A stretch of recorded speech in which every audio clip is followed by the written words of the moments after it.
Then after all the friction with you, after Sheila gives him the look, Ron actually quits, moves to Cape Girardeau.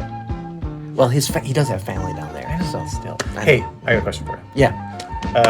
Who do you think is the acoustic pianist that won the 1970s? Acoustic piano won the 70s. I got it.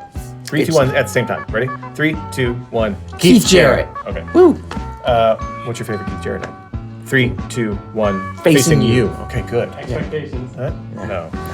Okay, so we should do Facing You, but we can't actually play the music for the intro because that would be sacred ground. We can't. That's Keith's domain. Yeah. But actually, I wrote this little thing. It's more like an homage to Keith. I thought we could do it in front of the podcast episode. Okay, and just to be clear, this has nothing to do with Facing You. No. This is just what we're going to do in front of the actual episode. All right, I trust you. Okay.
I'm Adam Manis. And I'm Peter Martin. And you're listening to the You'll Hear It podcast. Music Explored. Explored, brought to you today by Open Studio. Go to openstudiojazz.com for all your jazz lesson needs. Hey, Peter. Hey, how you doing? Pretty good, man. How are you? That was good. Did I make you nervous? No, but I wanted to give it a little twist. Yes, on the old all. Exciting episode today. The exciting episode. That was a nice little intro, man. You sounded great. Give it up for Bob and Caleb, too, on the bass and drums, helping us out today on the intros and outros. We got a special long outro on the way out for a full tune performance. That's going to be fun. Stay tuned for that. This was interesting, adapting some music from the record we're going to talk about today, because this is possibly, I'm going to put it out there, I'm going to give it a floor run and see how it plays. Yeah. Possibly the greatest solo piano record ever? I think it's got to be in the conversation. Is it in the conversation? I want to put it in the conversation. And let's be honest, any fan of yours, Peter, who's been a fan of the show for a while and has heard you talk about music for more than 2 minutes, has seen this day coming from a mile away. Yes. We've all known that Keith Jarrett's Facing You would eventually be on the pod because you love this album. This is a seminal work for you, I think. Well, it's a seminal for Keith as well, as it turned out. I would say that I never thought this day would come, not to contradict you, only because we've steered way up. We have just gotten, well, if you're watching this, we were able to obtain licensing rights. We're not sure we might just be doing it for ourselves, but ECM notorious for not allowing usage of, even in what we were considering consider a fair usage context, an educational, we're trying to highlight. Sharing. We're trying to highlight and share. But they are now, so shout out ECM Records. Shout out ECM Records for the beautiful music, across jazz, classical, many different genres, one of the most innovative and exciting records. And I think Keith Jarrett, I don't think there's any artist that's more associated with ECM. I don't think there's any label, although he did some wonderful Impulse records on Atlantic and in Impulse, different types of projects. But once he got with ECM, and the record we're going to listen to today is Facing You, his first record on ECM, although it's actually not the first thing he recorded for ECM. Little known fact that I found out. Oh, we got a history lesson here. We're going to get to that. People don't often know this, but Peter's also a noted musicologist. Peter, I believe you have a little bit of an intro for us. Yes. Why don't you take it away? Thank you very much. At just 26 years old, Keith Jarrett found himself at a crossroads. After playing electric keyboards with Miles Davis, he was torn between the commercial appeal of fusion jazz and his own artistic instincts. We're going to put a little asterisk by that. We'll come back to that as well. During a European tour with Miles Davis, Jarrett had a single day off in Oslo. Rather than rest, he made a decision that would alter his career trajectory and influence jazz piano for decades to come. Against the prevailing musical trends of 1971. Do you remember that, Adam? 71? I do not. I do. It was a great year for me. I don't remember anything. I was 0 and turned 1 during that year. Jarrett walked into a small Oslo studio with producer Manfred Eicher. There you go. There you go. With no preparation and no predetermined compositions, he sat down at an acoustic piano, rejecting the electronic keyboards and organs that dominated jazz at the time. In just one afternoon session, he recorded 8 original pieces, completely improvised, that revealed a new musical language. What makes this story compelling is that Keith Jarrett approached this recording with remarkable confidence. The resulting album, Facing You, became not just the foundation of his decades-long relationship with ECM Records that continues to today, but the blueprint for his groundbreaking later works like the Köln Concert. It marked the moment a young artist found his true voice by swimming against the current of his era. Okay, I editorialized a little bit on all of this, but and feel free to push back. No, I have to say, that is one beautiful intro. I just have one question about it. Which is it done? No. No, like how many prompts through a large language model did it take to get it that good? I don't know what you're talking about.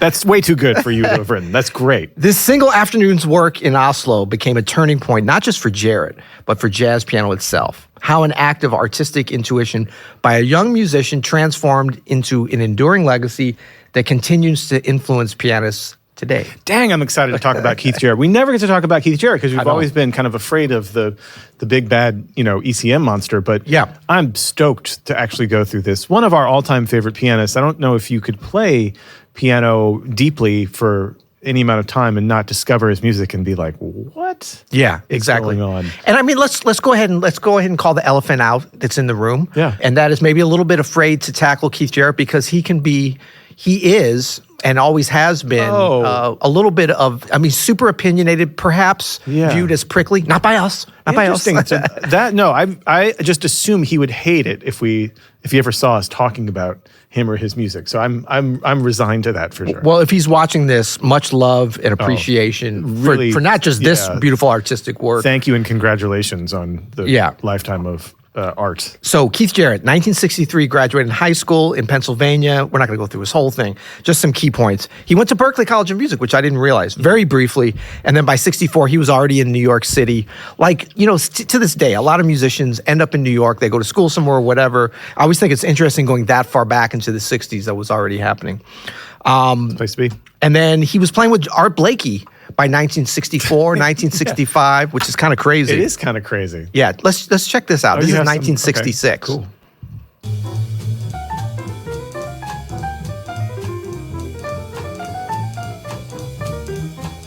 You sure that's Keith? Yeah. Keith Kelly. Keith Winton Kelly. Woo. Swinging though.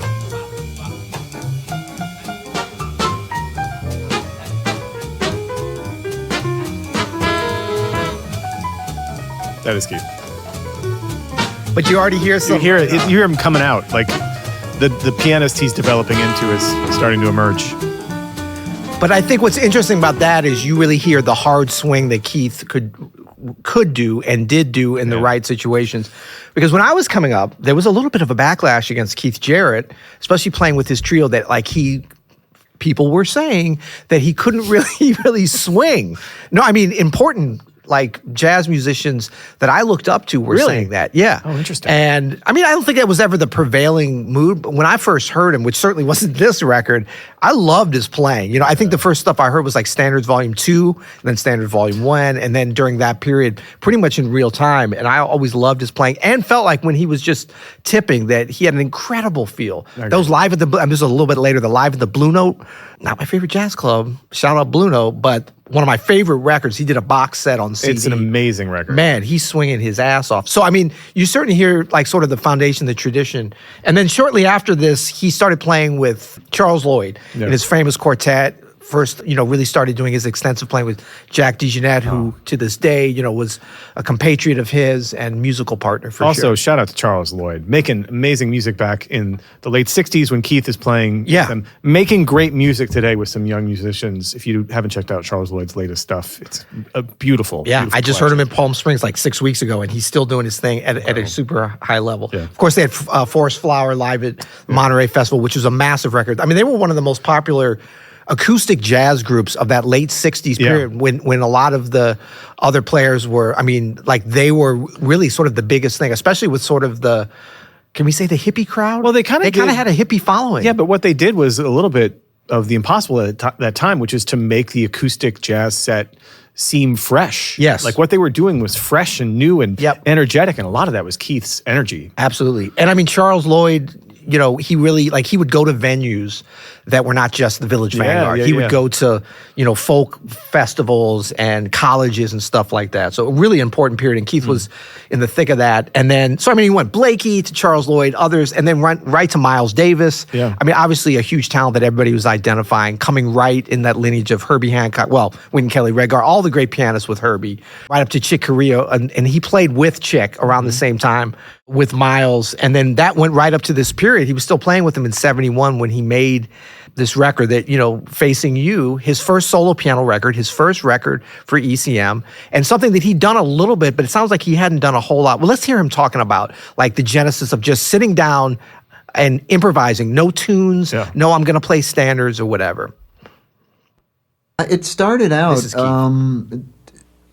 maybe as a result of recording Facing You, I can't remember, but it started out, I remember at the Heidelberg Jazz Festival where I was supposedly, I wasn't very well known, I guess, and I came out and did a solo thing, and it was tunes, but I started to connect them somehow.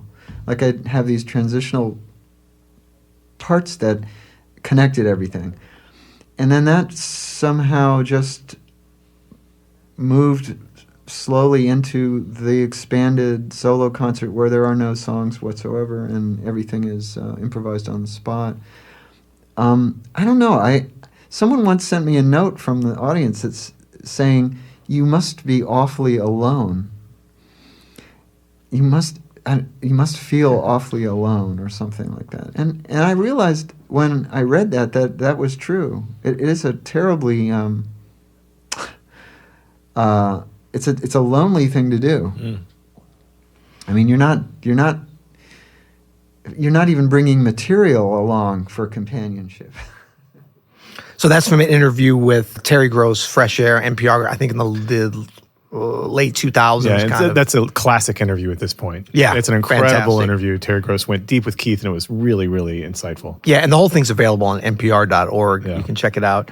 And then I think another side of this, well, actually, Keith said this. He said, "I met Manfred around this time. He had written me about a proposed collaboration with Chick Corea, but I was set on recording solo. I thought it would be a novel idea to not prepare and was totally comfortable with my decision despite a tight afternoon schedule while strictly playing electric piano on the tour." He was on tour with Miles Davis in Europe. So he had just this afternoon. They went in the studio in Oslo. And you know, there's other places where Keith talked about had he not met Manfred Eicher and started Eicher, Keep it rolling. Let's see how many we can do in this episode. Eicher, Manfred. I always heard Manfred Eicher growing up. Yeah, but I think it's Eicher. It might be Eicher. Yeah. Drop in the comments. I know we've got some German listeners. Yeah, that's right. So Keith had said in an interview that he wouldn't have ever made a solo piano record like this. And then a lot of the output later on would have never happened had it not been for Manfred, his meeting him at this time, which is like quite a thing to say in terms of like a producer or a record label executive. I think a lot of times that's the case, but a lot of times artists don't just come out and say that. So I had a little bit of Manfred talking about this as well. Recording live started with Facing You, which was a solo recording done in Oslo.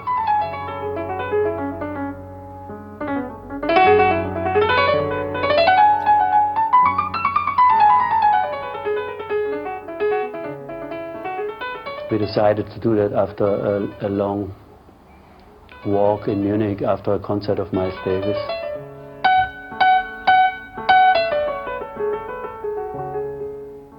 Later on, the music evolved because Keith and I decided to look for places to do solo concerts. Yeah, so they, were already thinking about like what would the content he already done, the one in Heidelberg, kind of thinking about what would this actually look like, what would this feel like. But there was no kind of like template for this or like huge success that he would see several years later. This would be the template. This would become the template. Exactly. Köln, yeah.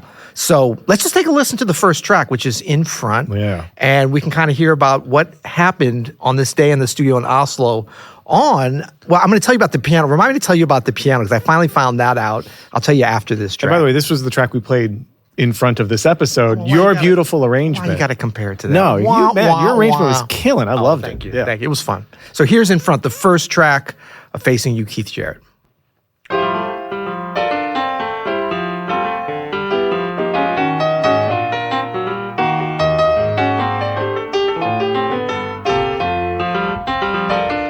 Melody in the left hand, then jumps to the right hand.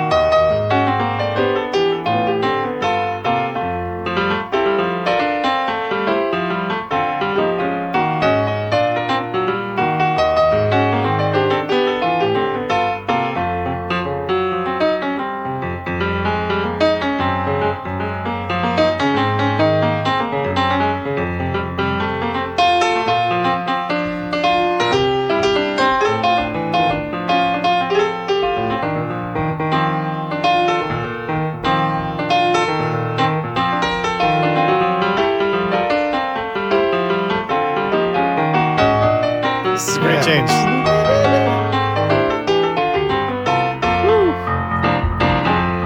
This is the first time he's hitting that the kind of key bluesy stuff down. Yeah. 4. Yeah.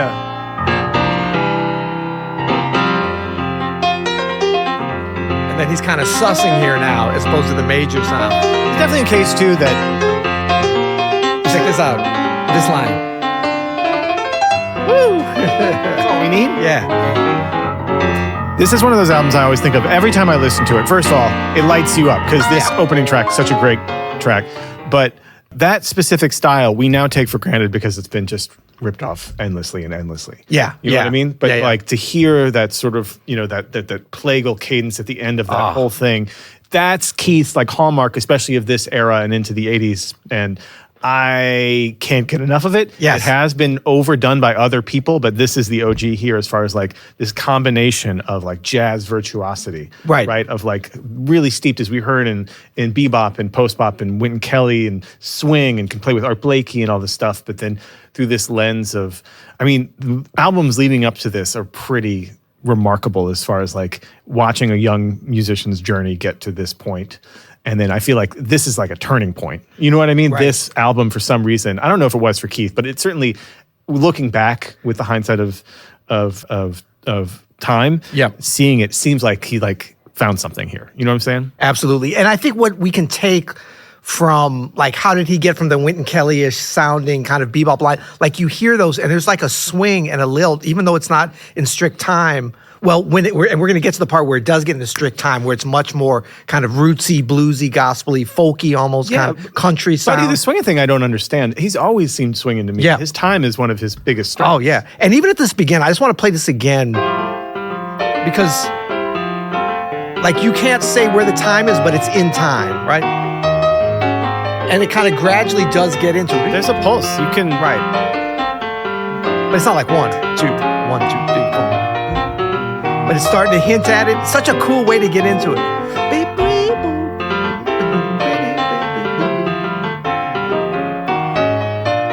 And the other thing is like that phrase. So he's got bubba bubba da be do way up to the 6. Da da da da do way de de de bo do be da. Yeah. That a lot of people kind of like, oh, he wrote this stuff out. I don't think so. And he says, and Manfred says it was totally improvised. I think he used that melodic idea. It was swirling around for him. Listen to it one more time.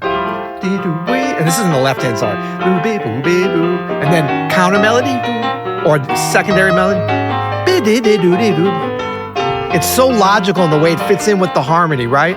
But check this out, because there's a bunch of places in later tracks. I just found one, because I wanted people to, if you like this record, you can go listen to it and you can discover this stuff. But that melody keeps coming back in an interesting way. This is from Vapalia.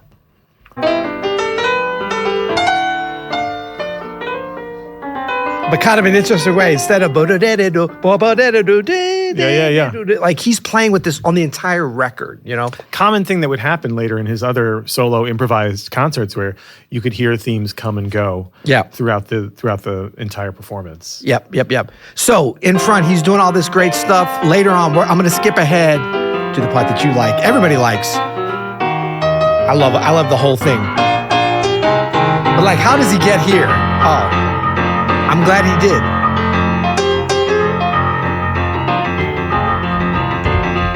Actually, let me take it back a little bit so we get the transition. Sorry. Here we go. Oh, yeah.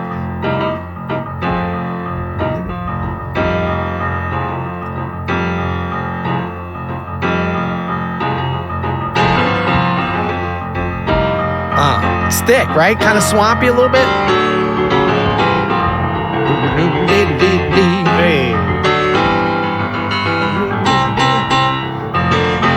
And there's like extra beats put in, but it doesn't interrupt the groove at all. Woo. And then he's gonna go up high. Hey. Oh.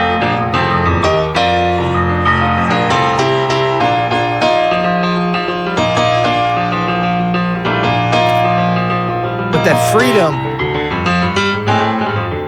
Woo! Oh, this next part here. Pulls it back. I'm gonna go up high here. Oh, medium. It's marinating.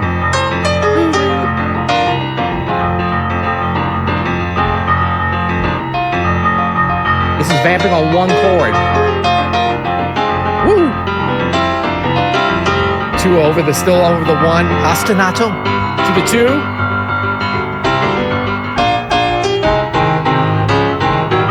Oh, such a unique way to use that. Oh, sorry. No, the unique way to use that gospel piano sound.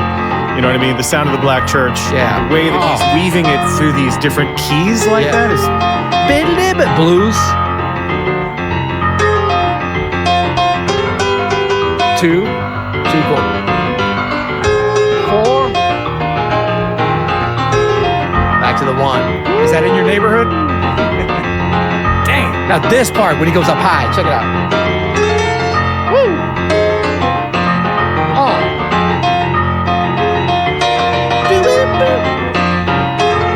And the freedom, like he can go up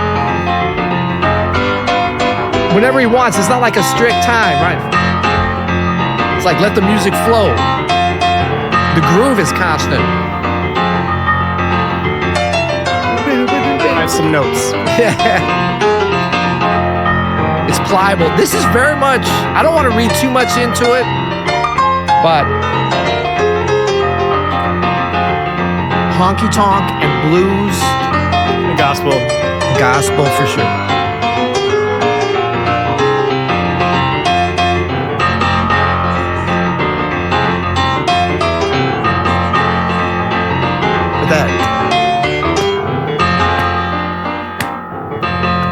breaks it down. Like that pulse, damn.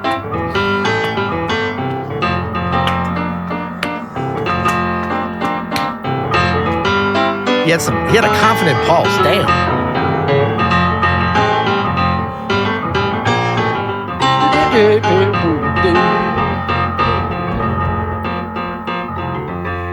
And you know, you could say, then it gets into a home. Oh, this whole next section is great. So there is, some would quibble a bit on this, that it's a little bit self-indulgent, his playing. And I mean, to me, if you're ever going to say it, it's not on this record. To me, there's nothing, like, yes, he's like, oh, I'm sitting in this vamp and I'm going to this other thing. But it's a good place. You know, it's kind of like the chef is bringing you more of a good thing. It's okay. I'm not sick because it's so good. It's so nourishing. It's so authentic and like just, you know, like you can just wrap your head. I don't know. Like to me, the piano, sue me, I love the piano. So that's one thing. Yeah. And he can play that damn thing so well. I know. You know, but with that groove and stuff, yeah, you can just kind of vamp around on the 1 and then go to the 2 whenever you want, then go to the 4. It's like listening to like a fantastic blues guitarist. It's like, you know, they're going to go there. You don't care when they go there, when they get there, and then they're going to come back. They're doing it when it's right for the song, when it feels right to them. And it really is freedom. That's the advantage that you have when you're playing solo piano. You know, there's no real reason why you would stick to a form in this context, especially for an album like this. Yeah. You know, and yeah, he is a master at setting up your expectations and then subverting them in a really, really interesting and entertaining, I would even say, way. Yeah. And man, this album, first of all, the sound of that piano in that, and we can talk about that maybe later, but the sound of that piano, especially when he's like really digging in, I think is brilliant. And he's down there doing all that stuff down in the bass. Okay, so they're in Oslo, ECM Records, Manfred Eicher. Okay. What kind of piano do you think that is? It's got to be like a Hamburg Steinway, yeah? Right. What size?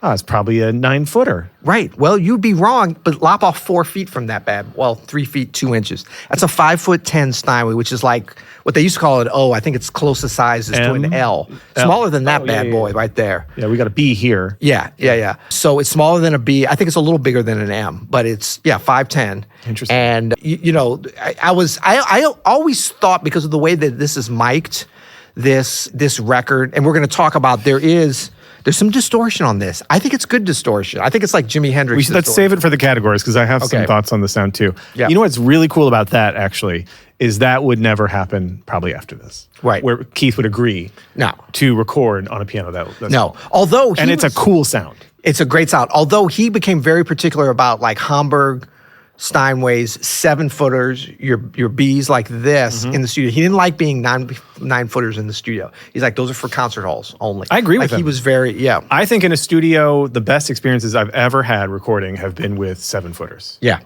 Now, I just want to touch on, because I think and this is out of love. I'm going to just caveat that. Sometimes, depending on what the music is, a shorter piano is the better choice. Right. Right. Like we've used, actually Sam here in the booth, we've used like uprights on situations where we had used grands and they sound better. Absolutely. Given the context. Yeah. And so, you know, just in terms of like really just talking about how Keith, maybe a little bit fussy, maybe a little bit opinionated over a different time. He was famously, during this period, was very like acoustic pianos. He was kind of a backlash to what he was doing with Miles. I was going to say, wasn't he just like purely playing Rhodes and whirlies on the road? But with he Miles? said in a bunch of different interviews, it's documented, where he was just like, I think the electronic instruments, I remember him talking about there's electricity in all of us as beings. Why do we need to make it electronic? Because that's what they would call it, like electronic music. Why don't you play electronic keyboard? He did it, I think, out of deference to Miles, because he loved Miles, but he didn't like that direction it was going. He wanted to do his own thing. He wanted to be based around acoustic piano. Famously fussy about that, opinionated, you know, really a line in the sand kind of situation. Let's spend 2 minutes on that. What do you think of that? It doesn't seem like that aged well. And I hear what he's saying. I love and almost exclusively work in acoustic instruments, but... Well, I don't think it aged well, because let me play you something that was recorded just a couple of months before Facing You. Okay. And tell me... I know exactly what you're going to play. Go ahead. Yeah, just tell me what you think of this. That's awesome. Yep.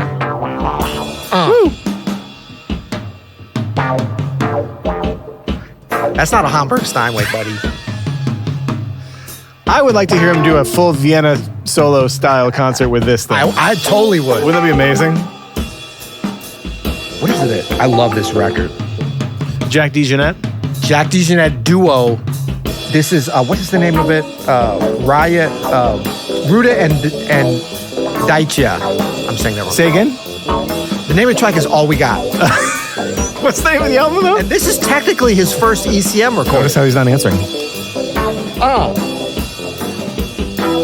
Ruta and Daida. That's a Rhodes with a wah-wah, right? Yeah. Yeah. Yeah, you know... like, this is when you're really hearing, not the beginnings, because they were already doing great trios. Well, he was mostly doing trio with Charlie Hayden and Paul Motion, but the quartet stuff, like the beginning of the journey with DeJohnette. Yeah, I remember this. I heard this once at a friend's house, and then I think in the same session, we might have been having a long session of a lot of things as we were listening and doing other things. But we listened to, it was the one Freddie one with the fa fa voo voo fa Sunflower? fa. No, what is the name of that tune?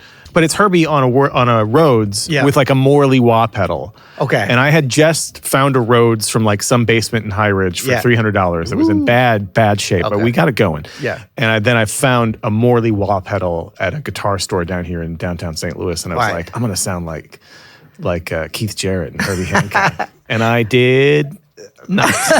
Same with me. I got a wah-wah. No, it was a phaser. Little like one of the box with little the big orange switch. ones? Yeah.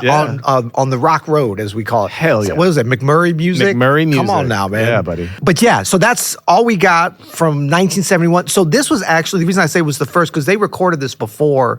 They didn't record it for Manfred, but him and DeJohnette went into a studio when they were, I believe, with Miles out on the West Coast in LA, and they were like, let's go in and record some stuff. And he offered this to Manfred after he signed and did Facing You. He's like, I've got these other things, and they released it, and I think it's a cool record. Povo. Yeah. Carry on. Okay, there you go. Povo. Great. Okay, so that was other things that were happening then in 1971. Let's check out a little bit more of the record. Let's check out, man, this is an embarrassment of riches. So good. Everything's great. We're going to let's go to the second track, Rituria. This one was very close second for my Desert Island track, but because if I was going to be in a pensive mood to be on and stuck on a desert island, not even pensive, just kind of a slow, spiritual, soulful kind of a mood. Okay. I guess already my surroundings Do you ever get slow and spiritual and soulful? I think a desert island would slow me down like that. Like if I was sunburned, like sun Ken Burns in the back. Peter, if you were stuck on a desert island within 2 months, you'd have started 2 businesses. What are you talking about? We'll see. Here's track 2, Rituria.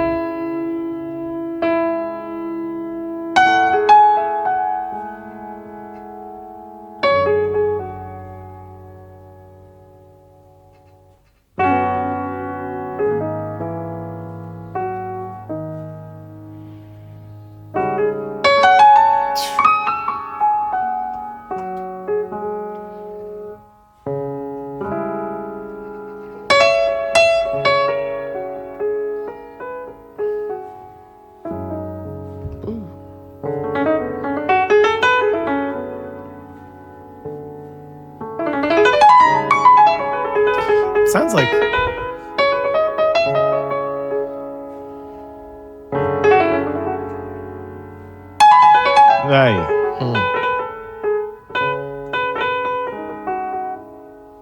There's so much character the way they recorded the piano, the way he's playing it.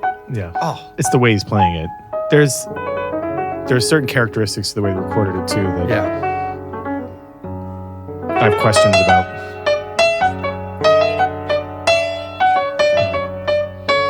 I mean, you're getting a lot of hammer. Mm-hmm. You're getting a lot of... It's almost like overdriven, right? Yeah.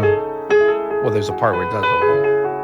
I believe Keith, too, is like interested in the recording process. Oh, for sure. And I know he has a studio at his place. Yeah. Because in that Terry Gross interview, they talk about it. Well, he's in there in the Rick Beato interview. In the Rick Beato interview, yeah. But the way he's playing with the left hand, like totally different kind of tone. That simple little 3-note. Incredible. But I mean, some people would be like, oh, that, like, it's too, it's almost, for some people, not me, but like, it's almost too direct and like a piercing kind of sound. Let me just... if there's like a limiter or a compressor on there. Andy, Sam, do you guys hear that at all? Like like on the piano sound? It feels like there's like maybe a heavy limiter on it. Sam's shaking his head. There's a place here. This is getting towards like 4 minutes where he really breaks it down and then it comes in.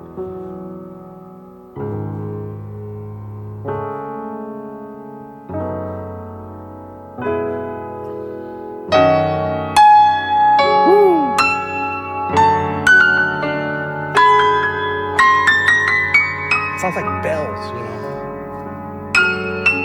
Very orchestral. His touches.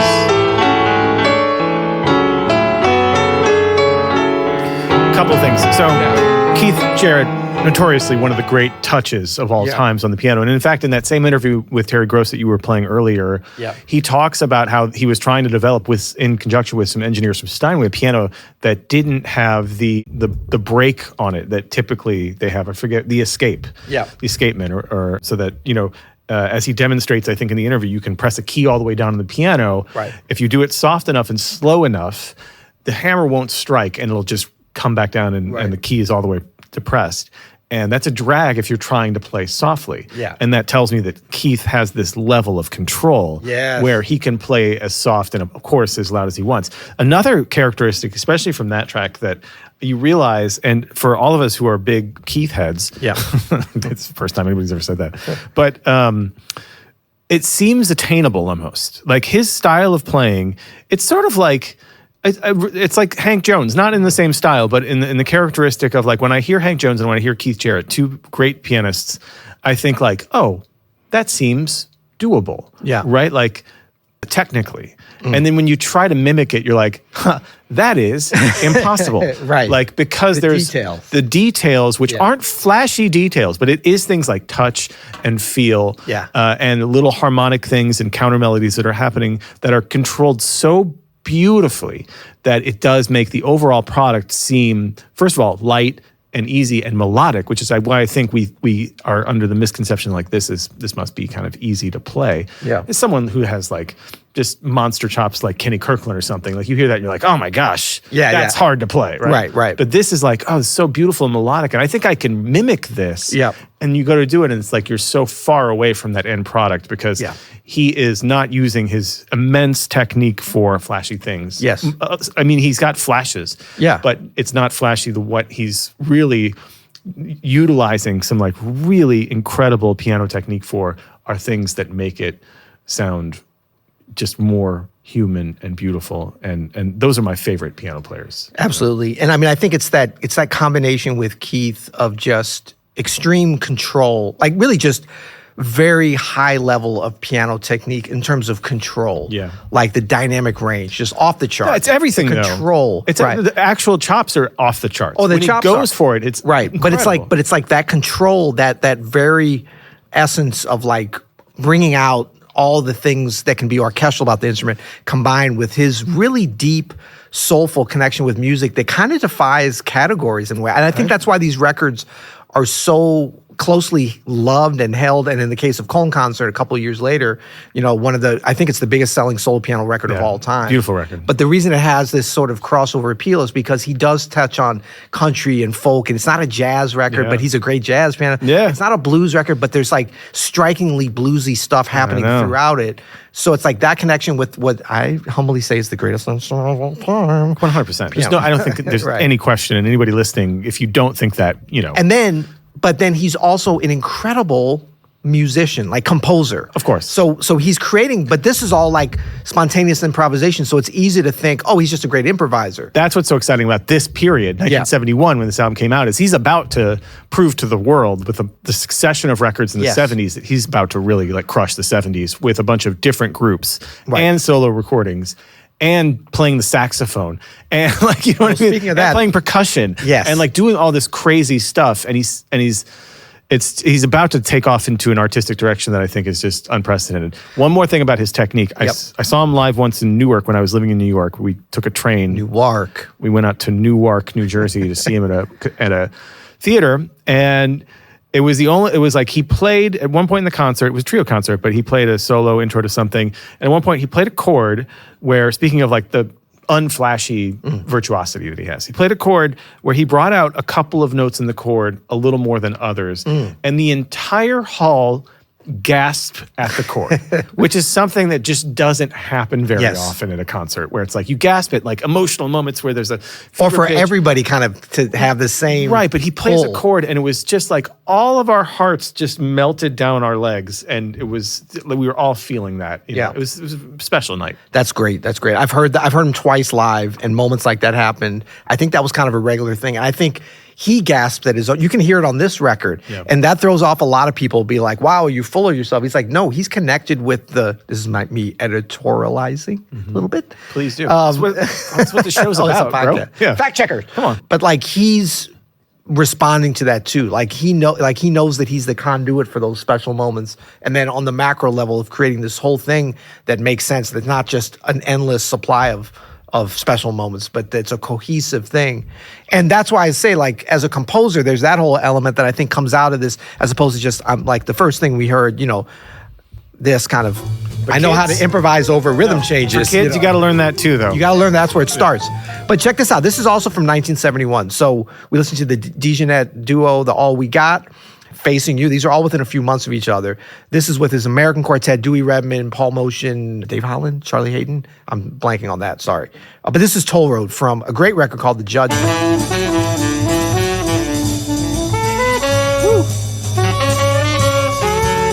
Hey, Peter. Yeah. Where's the piano? You hear him killing? He's killing on here. You can't hear him? He's playing soprano saxophone. So that's a whole nother thing. But I just want, we're not even going to get into all that stuff. You can play the flute. He did all these things. His composition, give you a little bit of his classical playing. This is a few years later. Brilliant. Well-tempered clavier, C-sharp major. Obviously a masterful classical musician as well. But it's just to say that, not that, but those other two tracks that we played that were so different conceptually, those happened in 1971 as well. So it wasn't just like Facing You, like, oh, I'm going in this other direction. Yeah. Then we haven't even gotten into Paul Motion, Charlie Hayden trio from before this, and was still happening. And then, of course, later on, Gary Peacock, Jack DeJohnette trio. The great trio. The great trio. Of the 80s, great trio. yeah.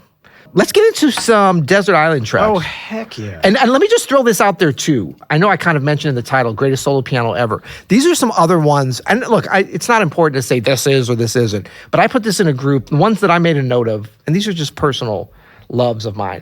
Thelonious Monk, Alone in San Francisco. Or Solo Monk, but equally great in different ways, I think. Anything that Art Tatum did on record, Piano Starts Here.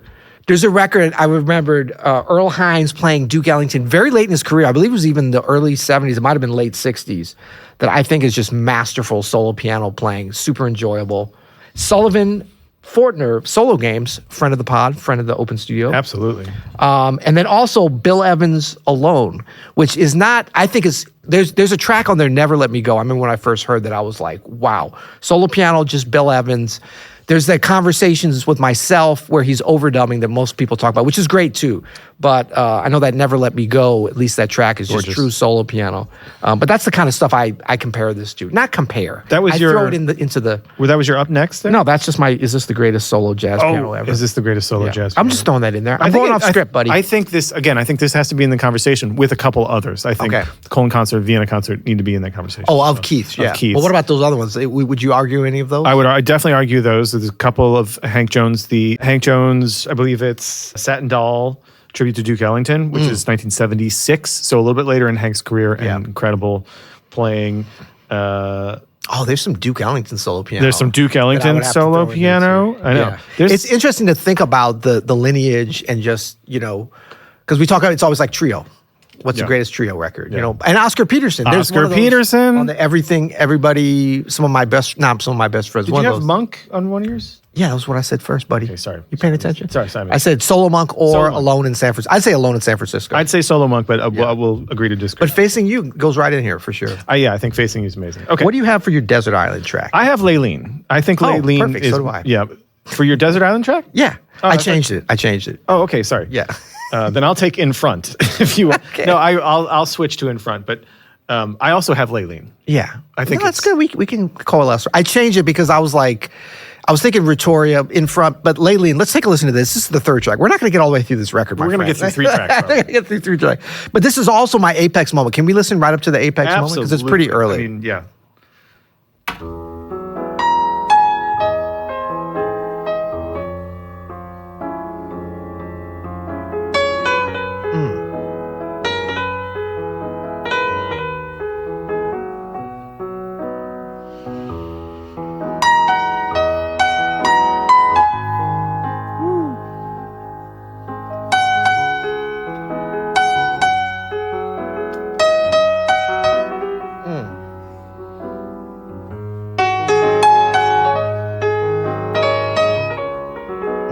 reading how he phrases these melodies.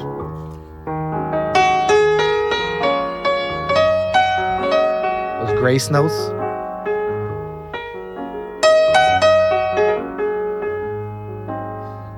I love this here.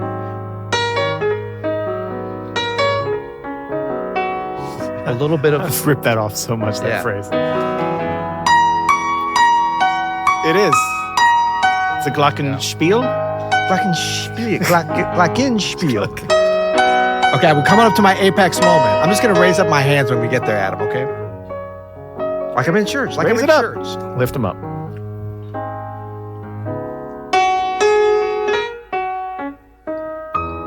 That's nice too. Woo, pull back. Okay, here we go.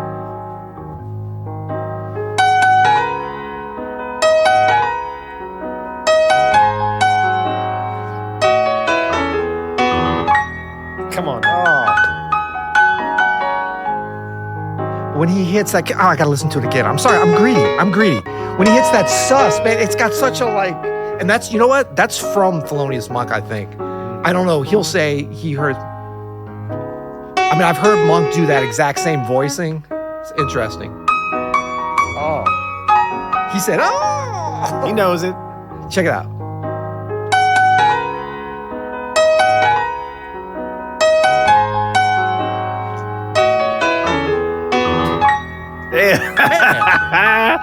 It doesn't get better than that, man. That's great. This whole Great track. call, Pete. That's a great apex moment.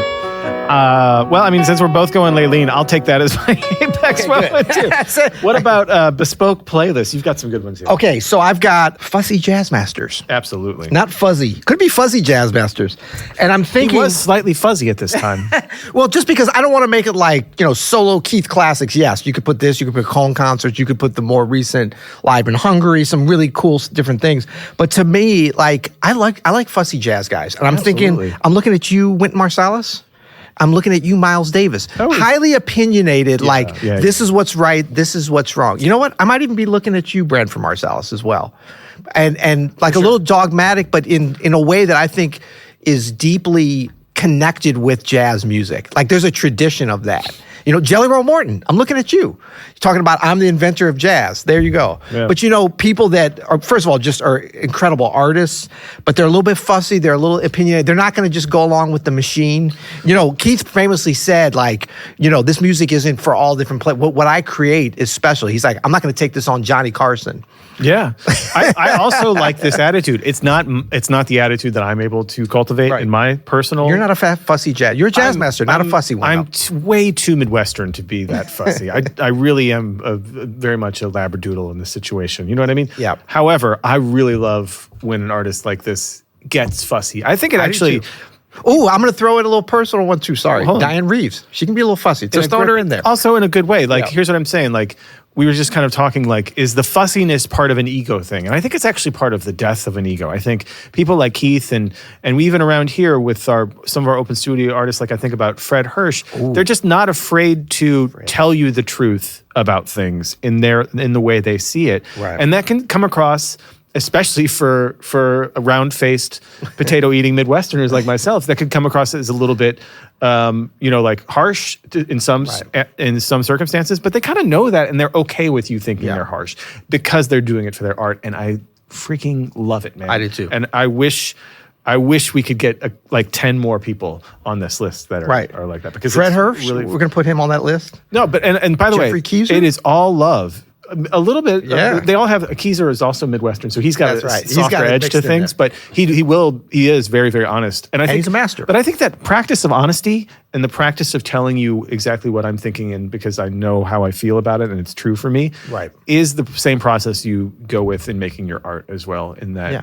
you're going to be honest about things, and the more honest you can get, the better your art gets. So I think it's a big, huge plus. What you got for bespoke playlist? I have First Baptist Church of ECM. I love it. Thank you. I think that would be Thank a you, good one. Claude. Yeah. I also have solo piano geniuses, as you were talking about all of those other solo piano that's great. records. I Yep. wasn't listening to you. I was thinking about my own thing. So I put that in there. But yeah. And then up next, so we have some some other records that would go along with this, pair with this nicely. I have that Hank Jones record, Satin Tall. Oh, great. That's great. I've got Köln Concert, an obvious, but I do like, well, here, let's just check a little bit because this is just 3 years later, but it was a big... Talk about a sound. Man, people love this record. I The don't sound of the piano is exquisite. It's so different, though. I mean, this was in a big concert hall, not a recording studio, obviously.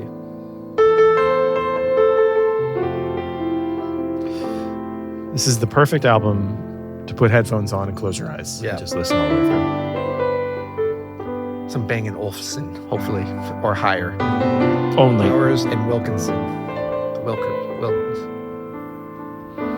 Yeah, so I mean, that's, that flows into that. But that's a very different record than Face. Like, Desert Island, the boats drop. Do boats drop you off, or do you just kind of, whenever you're getting there and you're like, bye-bye, and you've got 2 CDs, Köln and Facing, if they're like ripping one from my hands, I would say from my dead, barren hands, rip Facing You, I'd give them Köln Concert. I hate to break this to you, but I think if you're getting onto a desert island, it's a more violent transition. So it's... But if it was as I described it, which one would you keep between those two? Facing You or Köln? Yeah. Man, don't make me pick. Okay. I don't know. You'd be fine either way. You're not losing either way. 2 other ones I'm going to throw in there on the solo. I mean, it would just be for me. Brad Meldau, Tokyo. Yep. Great solo piano record. And Solo Games, Sullivan Ford. I mentioned that before. Also great. Incredible. But that's in my rotation now, but I think I will be shocked if that doesn't stand the test of time. Great record. You got any quibble bits? We talked a little bit about the piano sound.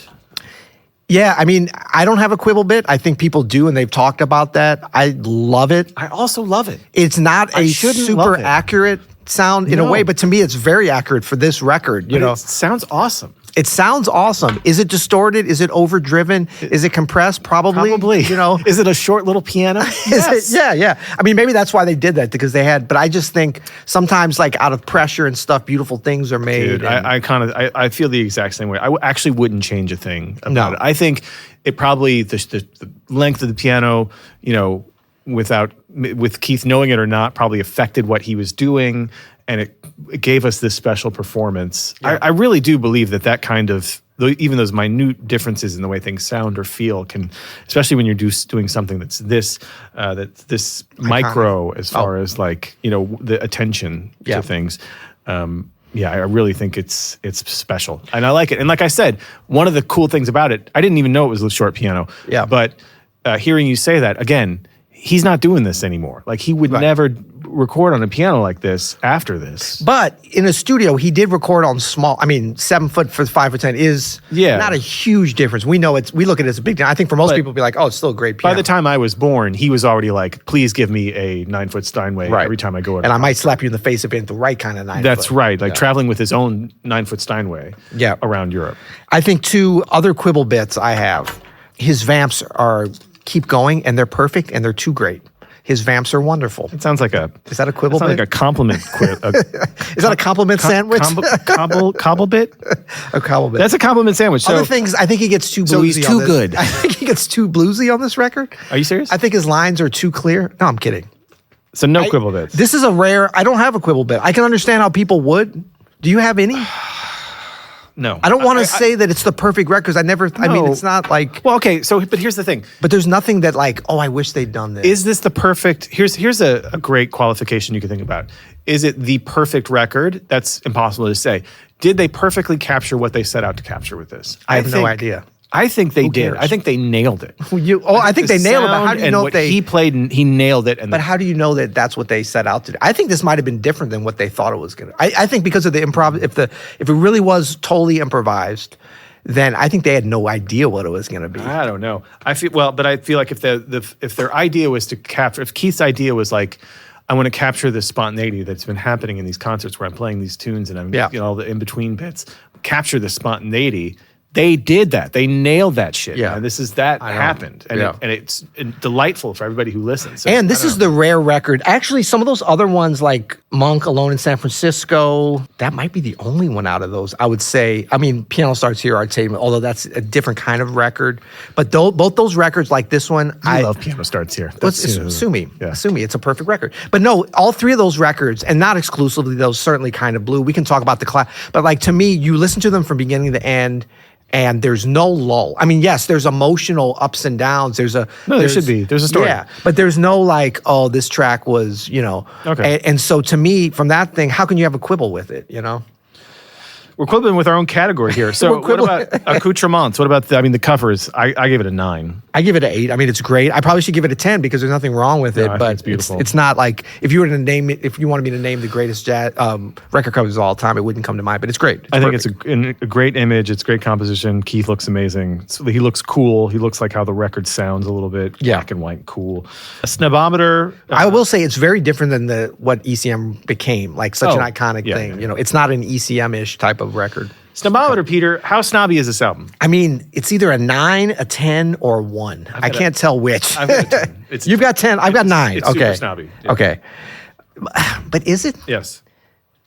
Without question, it is. What are you about talking Köln about? Concerts? Yes. That's not snobby. It is How could it be? It's snobby. literally the greatest selling solo piano record of all time. What are you talking? How Aunt many- Linda has a copy of No, it. she 100% doesn't. But is it the greatest?